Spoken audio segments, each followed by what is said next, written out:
এই যে আজকে সকালে বেরোয় সেরে আমরা কিন্তু জানা রব্বি আমরা কিন্তু সেই নদীর ওপার চলে যেতাম বাইক লিয়ে, তারপর 4-5টা বাইক লিয়ে যাই, সেটা বাইক স্ট্যান্ড করে ওখানে মজা মাস্তি করতাম, ঘুরতাম গাড়তাম, একটু গোসল করতাম, খুব মজা করতাম। কিন্তু এখন আর ওইটা হয় না। এখন হয় না কেন জানেন?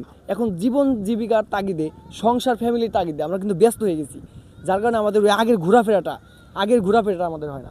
এই জায়গায় আসছি, এসে সেটা এই জায়গায় একটু দাঁড়ালাম, ভাবলাম যে একটু চিল করি। বাট চিল করবে এসে ওই দিনগুলোকে মনে পড়ে গেলো।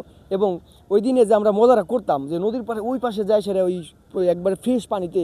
আপনারা জানেন যে এই আমাদের পদ্মা নদীতে কিন্তু ওই পানিগুলো ঘোলা থাকে সিজনালভাবে। আর যখন এই শীতকাল আসে তখন কিন্তু স্রোত থাকে না, পানি কিন্তু একদম ফ্রেশ হয়ে যায়। আর ওই পানিতে কিন্তু গোসল করতে খুব মজা লাগে।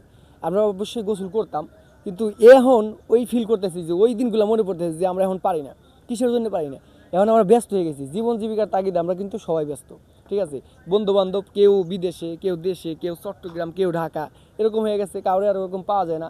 এজন্যে আর আগের মতো মজা মাস্তি হয় না। খুব মনে পড়ে আগের দিনগুলোকে, খুব মনে পড়ে।